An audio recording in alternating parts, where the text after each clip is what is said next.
Good morning. Good afternoon. Good evening. Welcome to Being Here. I'm Ariel. I'm Shia. And today's episode is a play off our book. Our very first book was Working on Yourself Doesn't Work.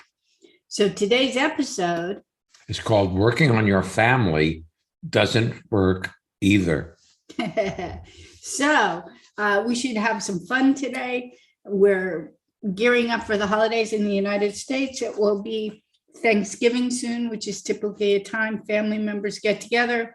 Last year, most of us, if we got together, did it virtually. This year, there may be in-person celebrations. And then, of course, Hanukkah, Christmas, Kwanzaa, other holidays are coming. We could give them the key right up front Which to what is does work.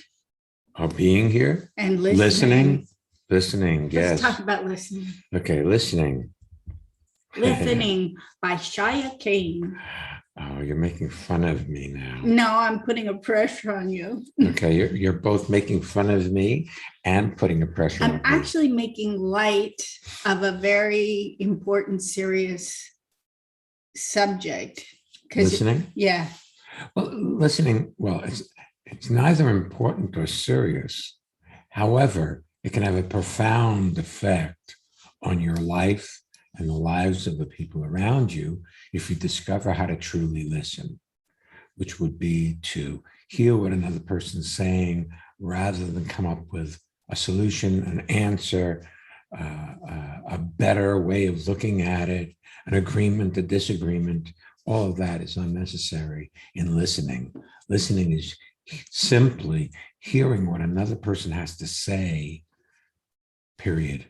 Not trying to change it, fix it, make it better, not trying to improve upon it, but getting that that's their point of view. Have you ever noticed that you have stronger opinions about how your family members should be as opposed to anybody else in the universe? In case you haven't noticed, Shah and I do finish each other's sentences. It's our style. So please include it. I was thinking about, we have neighbors kind of across the street, a little down bit. The road a little bit. How many meters away would you say? Meters, 60 meters 60 away. Meters, maybe similar in yards, 60 meters away. We've lived in this house going on 24 years. So almost a quarter century. We see them in passing. We wave. We went over to their house once for a meal, and we're friendly. If they exercise, what they eat, what they do, we have no real opinion on. It's not relevant. But I guarantee you have opinions about how your family should operate and what they should eat and what they should do and how they should comport themselves in their lives. So that is not a bad thing. Let's just start with that as a given. Okay. And from there, we can look at how to operate so that we can have heartfelt relationships that do not include stress and conflict, because exercising those opinions generally leads to conflict. Has been in the past. Okay. Do you want to talk more about listening, or should we just go straight to our guest? Let's meet our guest and see what she wants to talk about. All right, Sabina, welcome to Being Here, and tell people where you're zooming in from. Hi, I'm zooming in from Switzerland, from Schwanden. It's around 70 kilometers from Zurich. Okay, near Zurich. We've been to Zurich. But we haven't been. Oh, great. I don't think we have been to Schwanden. Welcome to Being Here. Thank you for having me here. I'm glad to be here. Excellent. Yeah, so what can we do for you, my dear? That we talk about family. So I thought a little bit about it. And I found that my a closer family. So that's my husband and my 2 kids.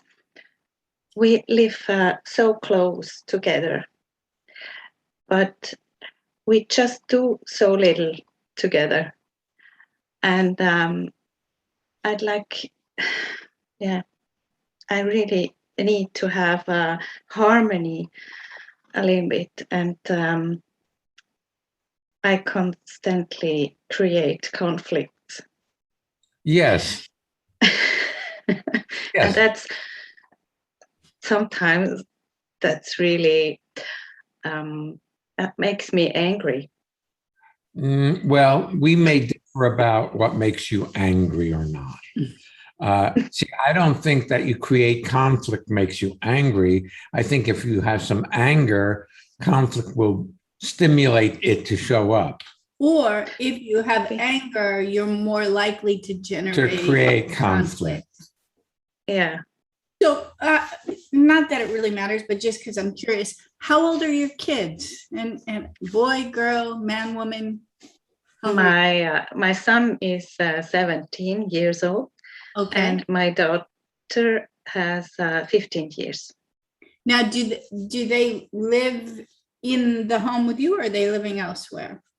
I know they live with us, with my Okay. husband and me.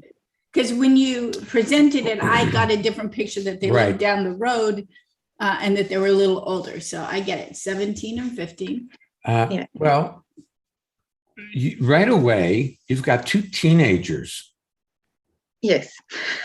So starting there, they're already in conflict with their lives. They've got hormones pushing. They're, they're in this formative stage of trying to figure out who they're going to be when they grow up. Yes, that's true. But for me, it's, And here's the thing. Yes. Who they don't want to be like is you. Yes. Not because of anything wrong with you, but you're anything your husband are doing, but that's a natural thing to try to create an identity that is not that. They don't know what they want to be yet, but they know that they could disagree with how you are, and that would be an identity that they could assume. Yes, that's true. Yeah. But it's also a thing between my husband and me when we stay together in the same room or we eat lunch together. It's like everyone thinks a little bit in his own life, and we just don't find a center to be close. Could I suggest something? Yes. See, it sounds to me from what you've just said that you have an idea about how it should be. Yes. Not how it is, but how it should be. And how it is and how it should be are in disagreement. I love you. I love that you are so honestly laying out what a lot of people experience and a lot of people hide. Here you are, 4 people at a table having lunch, and you're having 4 separate conversations and reality in your own mind rather than being with each other. That's your starting place. Yes. Let's talk about those. So first off, your starting place is not wrong. Yes. We'll talk about those 3 principles of instantaneous transformation. And I have to say, sometimes, like we were recording this in advance of releasing it. We did this one this morning with a woman who was having some conflict with her family. And she just sent us a WhatsApp complete with picture of the 3 of them in harmony. Her rest of her family wasn't with it. It is possible just by being together today You and us. we can experience instantaneous transformation. So let's start. And it will affect every aspect of your life, including your family. But we are suggesting that you don't try to change or fix them at all. We'll just talk like you and us, and we'll see what happens. Okay? Okay, great. So Good. we're going to start. Sounds great. Perfect. We'll start with the second principle, Sabina. Yeah. I'm seeing it like a flower. It's coming out, the shoots are coming up, and it blossoms. Life shows up exactly as it does. So, given your earlier version, you're at the table with your family members, and it shows up, let's say, just I'm making a hypothetical, shows up where you're all preoccupied with your own lives. You're eating a meal, but you're not really connected. Or your kids are in their Devices, their phones. On table, not. Okay, now, maybe in their thoughts, they're thinking about when can I get back and make that text. So that's your starting point. Life shows up as it does. And then you have choices. From there, you can either resist the fact that you're not really conversing, or you seem to be preoccupied, or you don't feel particularly connected with them. And what you resist persists, grows stronger, and it's all you can think about. If you judge it as a bad thing, that judgment, it's like for every action, there's an equal and opposite reaction. The judgment itself keeps the dynamic in place. So what you resist persists and grows stronger and dominates your life. So if you are resisting the way your children and your husband relate at dinner, then that's how they'll continue to relate, or not relate, as the case may be. Yeah. Okay, now we'll skip to the third principle. Anything that you see without judging, but just notice, completes itself in the moment you see it. So if you notice that you're judging your children and your husband for being the way they are, but you don't judge yourself for that, it can complete itself in an instant, in an Augenblick. Yeah, exactly. Blink of an eye. And being on the other end of experiencing, we all have family members. And when a family member or anybody else is at a meal and judging you, I find that I have to, on purpose, not be defended. But most people don't have that facility. If somebody sits down with you and you're judging them for how they eat, how they're being, they wish that you were different, some part of you registers that. Mm-hmm. But if you allow them to be how they are, they can relax. There's a natural invitation. But you see, here's the thing, my dear. I guarantee you, Sabina, that you pick on yourself in your thoughts. Yes, I do, but because you're normal. We all do. Humanity. So you're not bad for doing that. So really, it's less about looking at how you relate to your family members. In this case, I'm seeing 4 people sitting at a table, and more about how you're treating yourself, not just when you sit down, but in general. If you're hard on yourself, you're going to be hard on the people around you. If you're kind to yourself and allow yourself to be the way you are, well, then you'll be kind to the people around you. Yes, yeah. That's true. That's true.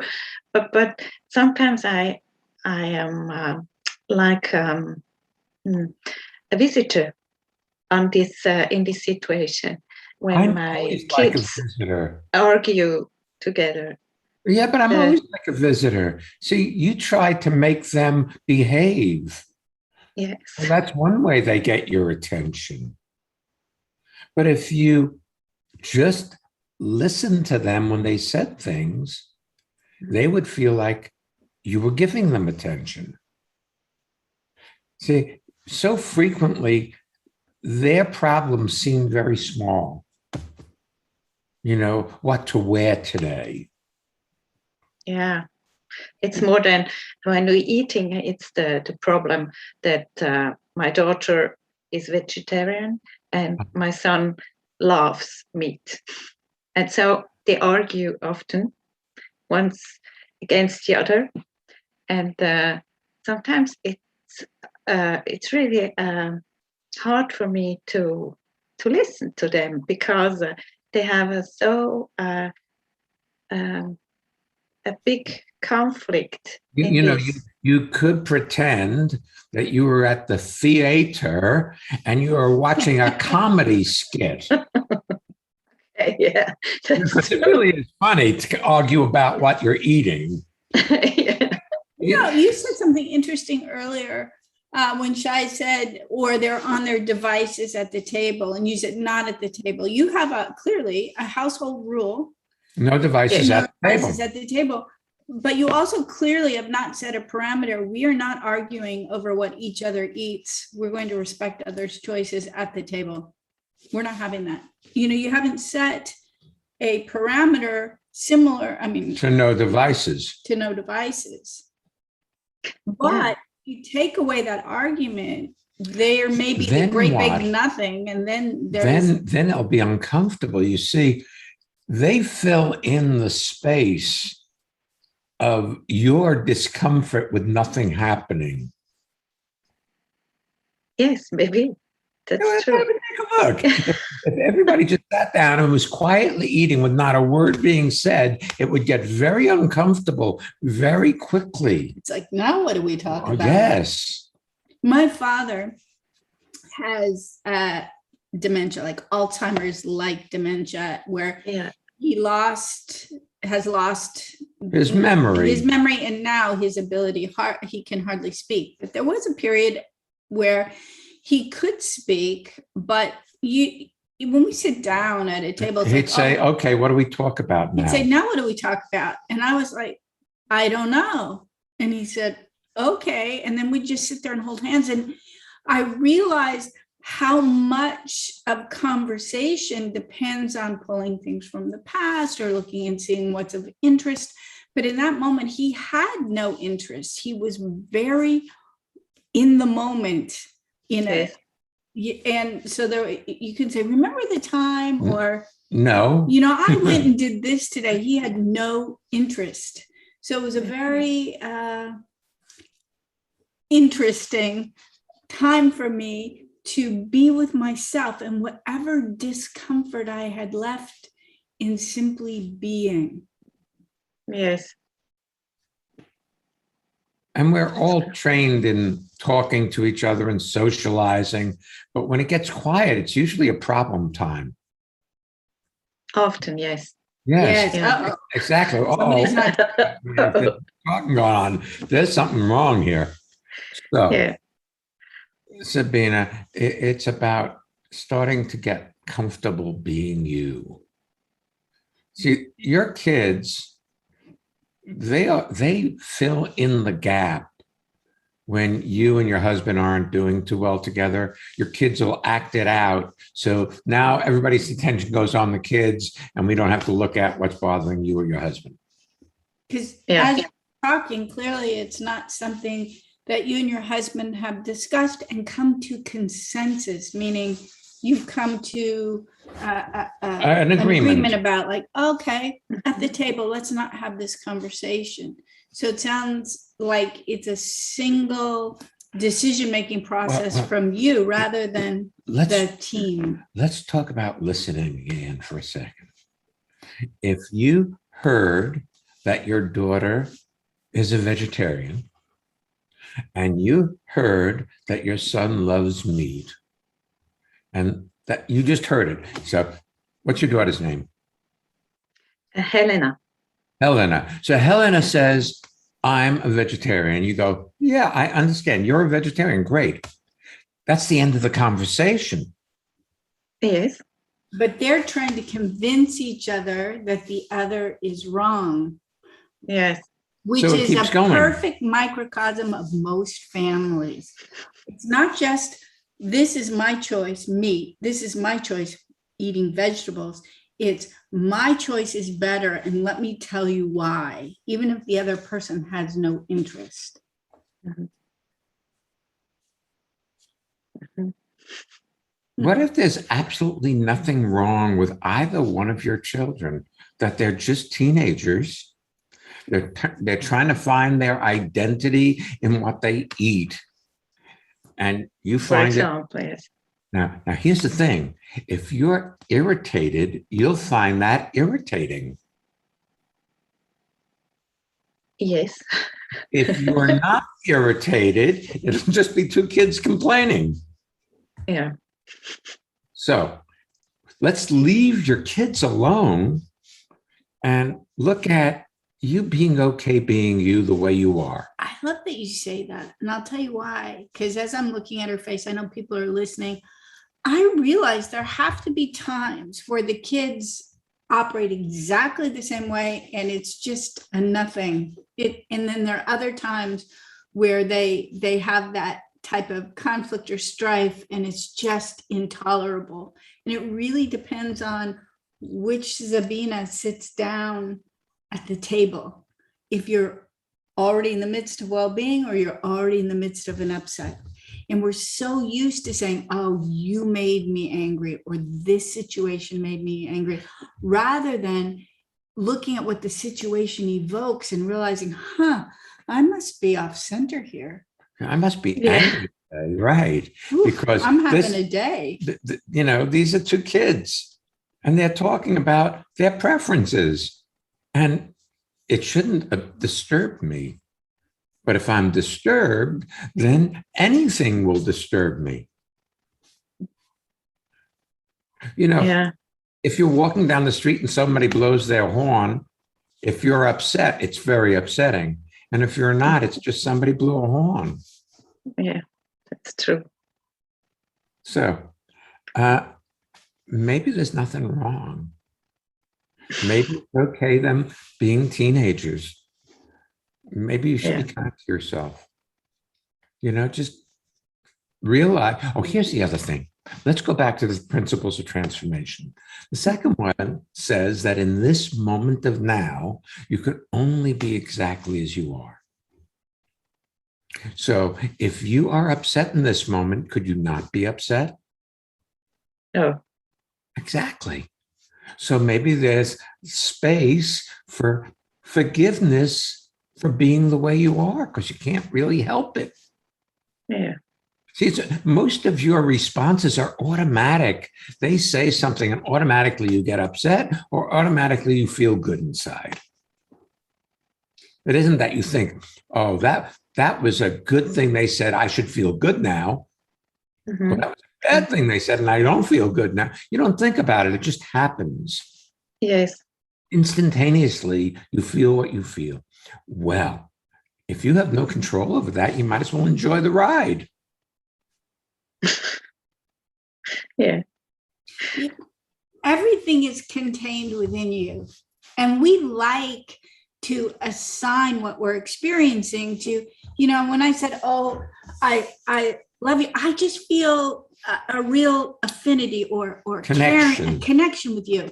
So it would be so easy for me to say, blame it on you. Oh, she's such a loving person. Right. Now you probably are. Now the flip side of that is if I got irritated being with you, I would say she's such an irritating person. Now we like to assign it when we're angry to somebody else. Outside ourselves. Last year I wrote a kitten chronicle. We have a blog on our website, and we now, it used to be every week, but now it's about once a month. We put out a thing about our relationship with our cat baby.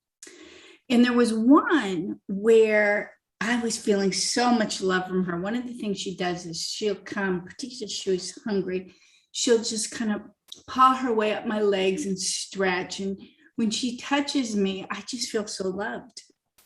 And one day I was like, oh, I feel so loved. And I turned around and the cat wasn't there. I had not tied the strings to my apron, and the apron strings were brushing the back of my leg.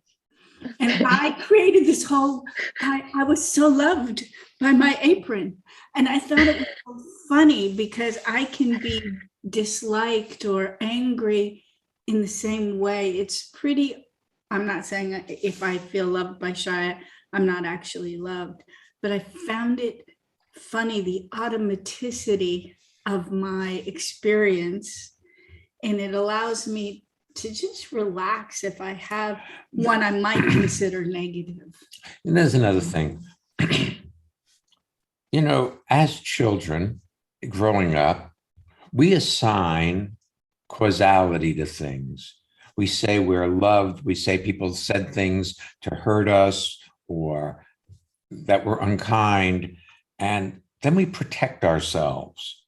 And we go through life protecting ourselves rather than allowing ourselves to be okay and allowing the people around us to experience us as the way we are, you know, rather than protected. Most people are protected in some way or another. And so they don't allow their love to come through, but they don't allow hurt to come through either. So they can be safe.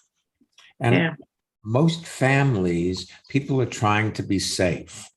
They don't want to get hurt by, you know, if she were to say to me, I don't love you, that would be hurtful. So, and that's what kids do when they really want to hurt their parents. Well, I don't love you. I hate you. You know, well, okay, that's just being kids. But you need to trust, and you don't need to, but I would suggest that you do, that you are fine.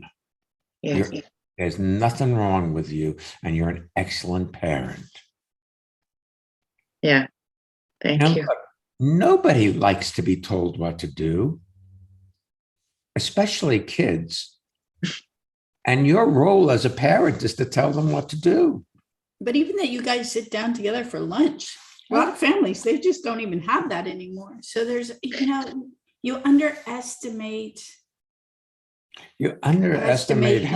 how great you are in comparison to how you think it should be or how you think other people may have it. Yeah. Thank you. Yeah. You're welcome. Know, one last thing, as we're talking to you, I see emotions coming up in you now. And that's there. That's the good stuff. If you let yourself feel it, it's so rich, even if it's got sadness threaded in or disappointment threaded in, there's love in there also. If you let yourself be fully you are so magnificent, really. And, you know, I haven't met your children or your husband, but just in being with you, they are great people. Yes, that's true. And what we're talking about is a first world problem. You know, really, because they're going to turn out to be great adults as they grow up, because you're really a good role model. You're a decent person. That's all children need, is a role model who's decent. Yeah, that's true. And of course, you've got some insecurities, but everybody's got insecurities. You let yourself. And if you let yourself feel your insecurities, they dissolve and you discover how capable you are. You know, nobody thinks they're enough. But that's a function of our minds, and our minds can't be satisfied. There's never enough for the voice in your head. But you are an exceptional person. Thank you. You're very welcome. Thanks for stepping up and being here and talking about something that is fairly universal in families, and listening today and being with us. It's really a treat. One other thing.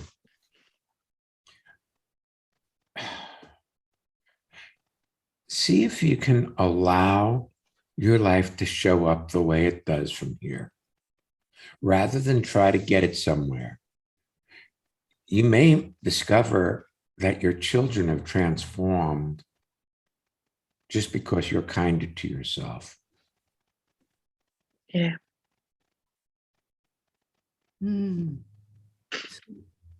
Yes, Thank you. Thank welcome, you. really.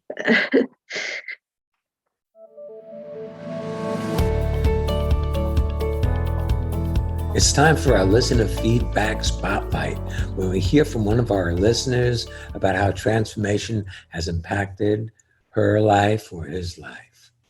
If you want to learn more about our seminars, any of the upcoming virtual courses, visit transformationmadeeasy.com. That is transformation made easy, easy.com. I love it. Thank you. I'm Jutta from Hademstorf in Germany. And what I really enjoy when I'm in a podcast of being here or in a transformational seminar, sometimes I think beforehand, I have the idea I'm tired. And once I'm really engaged, I don't feel tired anymore. I feel refreshed, I feel alive, and it's just awesome. And it also shows me how being engaged and just listening wakes you up or wakes me up. Do you want to have well-being with consistency? Connect with people all over the world from the comfort of your own home at Airland Shire's lively interactive Living Made Easy virtual seminars. Join any of their 2-hour online events or take a deep dive into the magic of being you at a virtual weekend seminar. Come on, let's connect.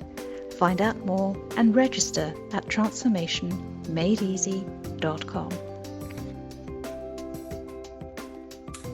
The next Living Made Easy seminars are Saturday, November 20th and Monday, the 22nd.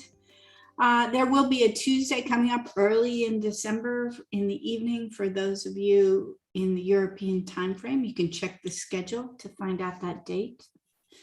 The next weekend seminar we are doing is The Power of Listening. It'll be December 11th and 12th, and it's translated into German as well. That way our Swiss friends and German friends who have a challenge translating to English will have it in both languages. The power of listening is such a gift to give yourself and also your families over the holidays and just in general. Fun as the access way to enlightenment is our January weekend on the 8th and 9th of January. And you are welcome to join us in Costa Rica for 2020 in January of 2022, 2020 was the last one we right. did. 2021 got canceled. Right. 2022 we are going back, and if you'd like to join us, a weekend seminar is a prerequisite, as well as being fully vaccinated. You can find out more about any and all of our seminars, as well as our blog posts and our articles and videos and subscription series at transformationmadeeasy.com. Okay. Ready for our next guest? I am. All right, Dave, where are you zooming in from? Hi, I am zooming from Winnipeg in Canada. Nice. Welcome. Yeah, thank you. It's great to be here with you guys. The subject of family, as I listened to your conversation with Sabina, it's just so sweet and beautiful. And I recognized in my own experience with my family how much that's transformed since meeting you guys in this community, I don't know, years ago now. But what I'd like to talk about is my dad. My relationship to my dad has shifted hugely. I used to pick at him all the time and, find ways of pushing my way of seeing things, of proving myself. And I don't do that nearly to the same extent anymore. And what I see in him, or I guess the question I have is, I just want him to be happy. Well, here's the problem. You're wanting him to be happy is not going to make him happy. That's another type of picking on him. Right, because you want him to be different than he is. Do you want my dad to be happy? Let's go back to, yes, but no. No. if you want him to be different than he cannot experience the unhappiness that is there, so it completes itself so he can move on to being happy. You, in effect, keep him unhappy by telling him you want him to be happy. Right. So if I or Shia were sitting here and we had ownership over you because you're our friend, the way he is your dad, and we wanted you to be happy, then you would not have the ability to be you or experience the full range of emotions. The freedom to be the way you are. See, look, second principle, you cannot be different than you are in the current moment of your life. That's not good or bad. It's just the reality of things. You can only be exactly as you are. Well, let's translate this to dad. Your dad can only be exactly as he is in any given moment. Now, does he have a lot of good reasons to be happy? Probably not. He probably grew up in a very harsh environment. In a much more rigid system than the one he raised you in, even though you probably experienced it as rigid, it was pale compared to how he was raised. Exactly. Yeah. His parents probably fought either loudly or quietly.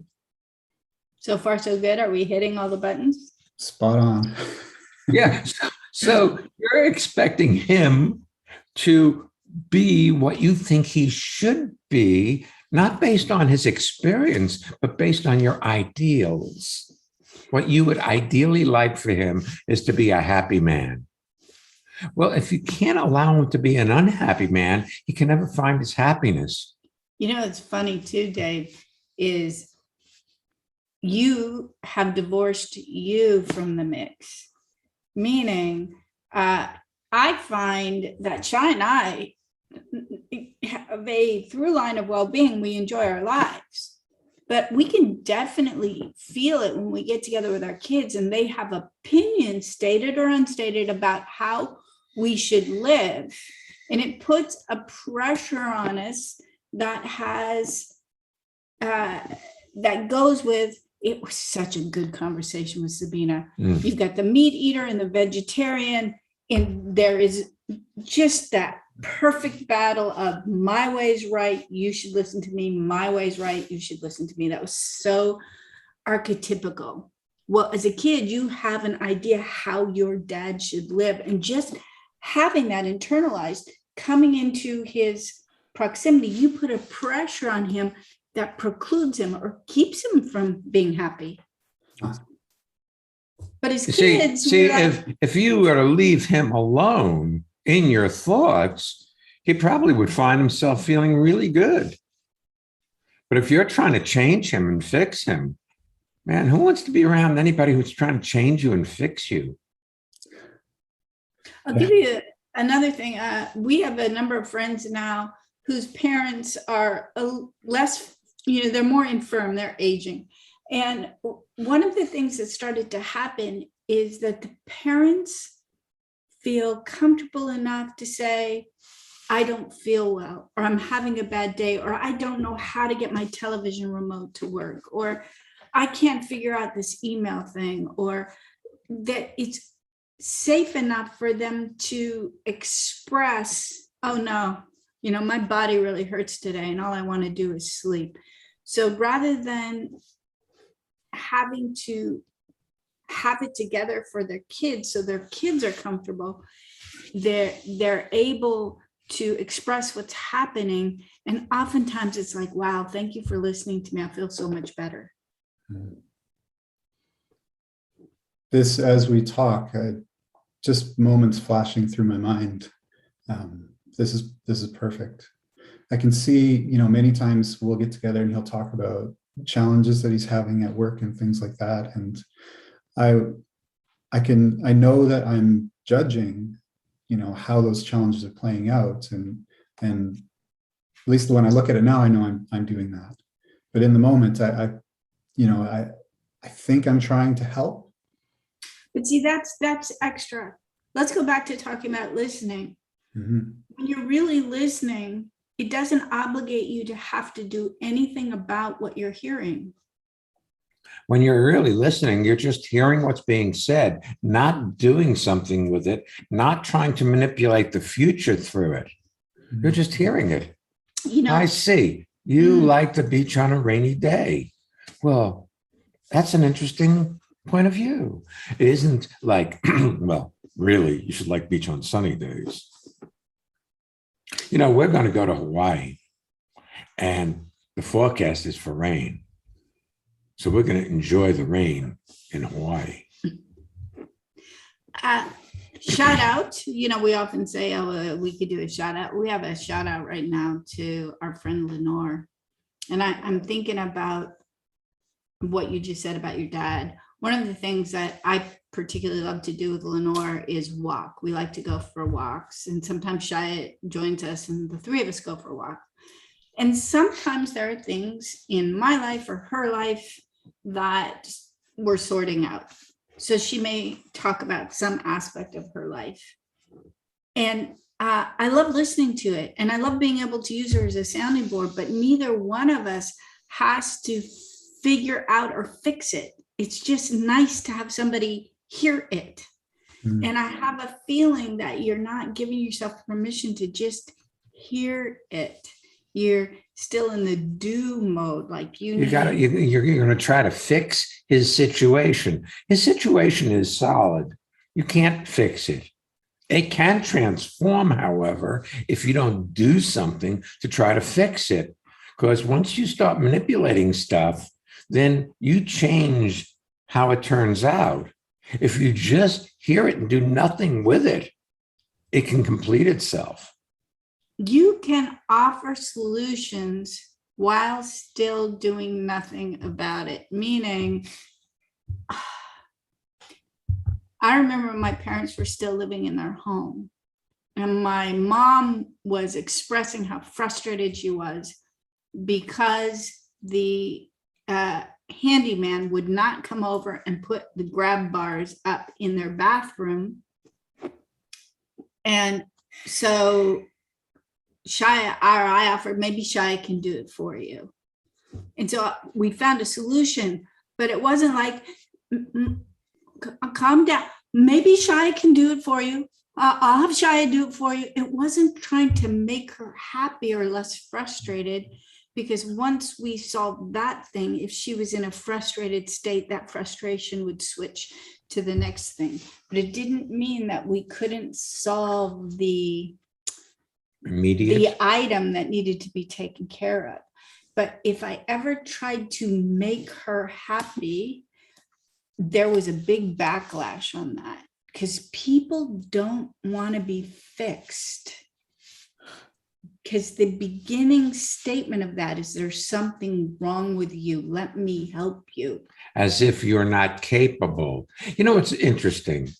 I've turned 80, and I find it interesting that when Ariel offers to help me with something, if it's coming from that I'm not capable, I find it offensive.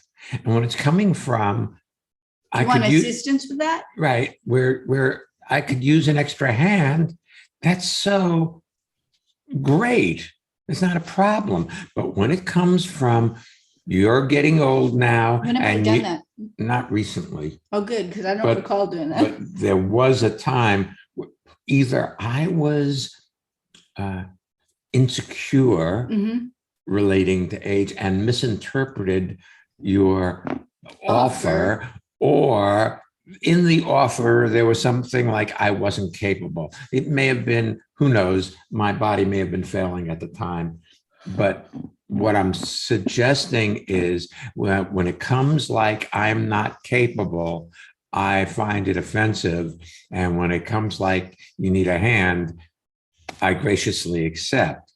Well, I'm sure your father's very similar. I'm sure he's a very self-contained man. He's self-reliant, worked hard all his life. He does not want your help. Now, if you want to assist him with something, that might be a different thing because you're coming as a partner rather than somebody who's better than now going to fix his broken situation. Mm. So your father has a complete life.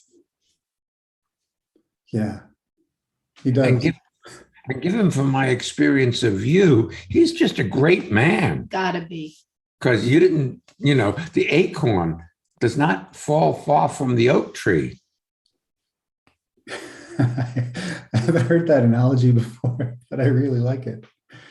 The oak tree is a very strong tree, and my dad. I know, that's why I used it. I didn't use it by happenstance. I didn't say the apple. Yeah.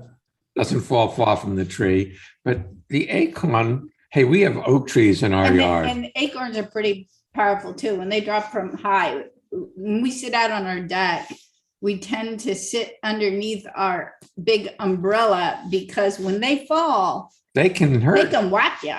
Yeah.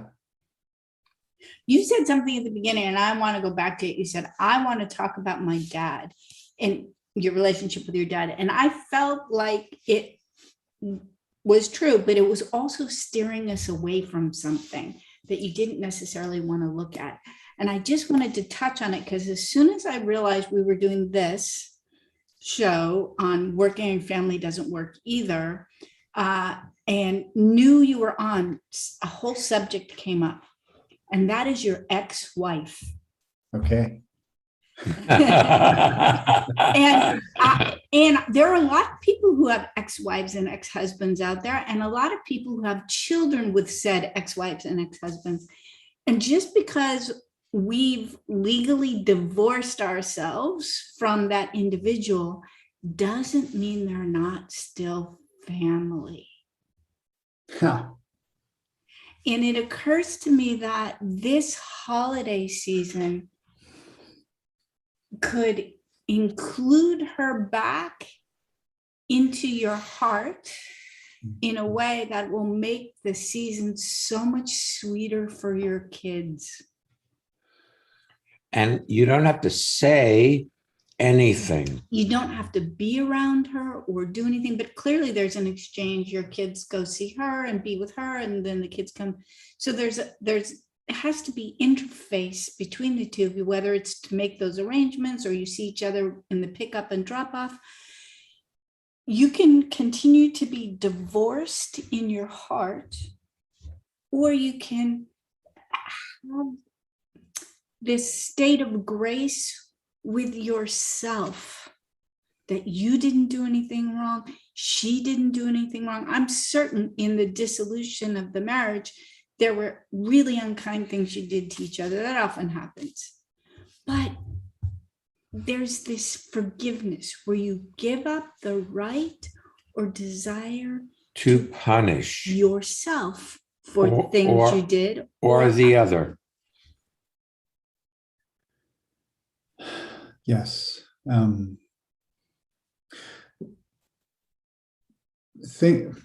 Generally things have been steady, but I know when I'm around her or interacting with her, I feel like I'm protecting myself and keeping myself closed.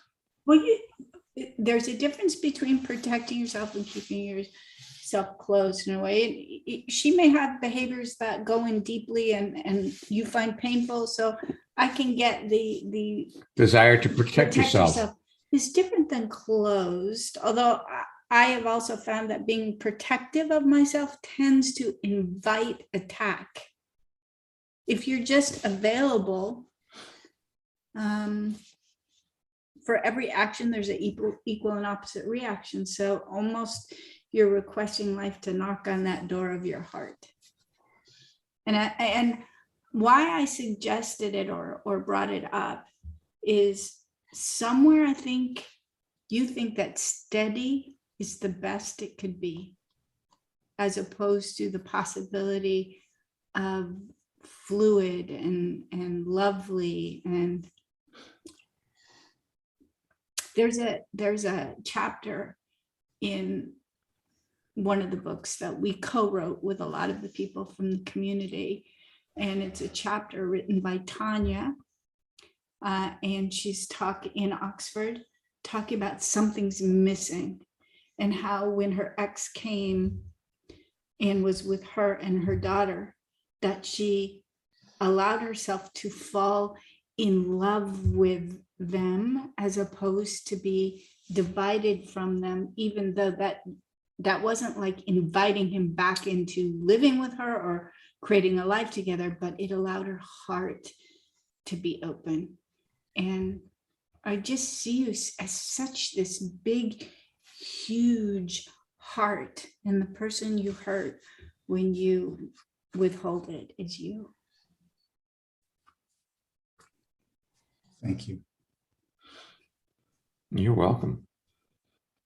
And thanks for letting me suggest that to you. I appreciate your willingness to Listen. I really do. I appreciate you suggesting it. And asking me, because in my interactions with you guys, nothing ever hurts. Mhm. We don't try to. Thank you. Well, There's no value in that, you see. But see, I don't think your ex is trying to hurt you either. It's similar to sitting at the table with a vegetarian and a meat eater. You may not have the same ideas about how you want to live your life, but hearing her perspective doesn't hurt you, even if you don't agree with it. Right. Thanks for being with us today. Yeah, thank you. Thank you for having me. You're welcome. If you would like to be a guest like Sabina or Dave, or if you'd like to submit a listener spotlight like what you heard in the middle of the show, you can go to transformationmadeeasy.com/being here and find out how. Thanks for being with us today. Yes, thank you very much. Next week's episode is Will You Ever Be a Mensch? We'll be back next week. So come on back. And discover what a mensch is. Yeah. And by the way, don't miss being here. Yeah, that too.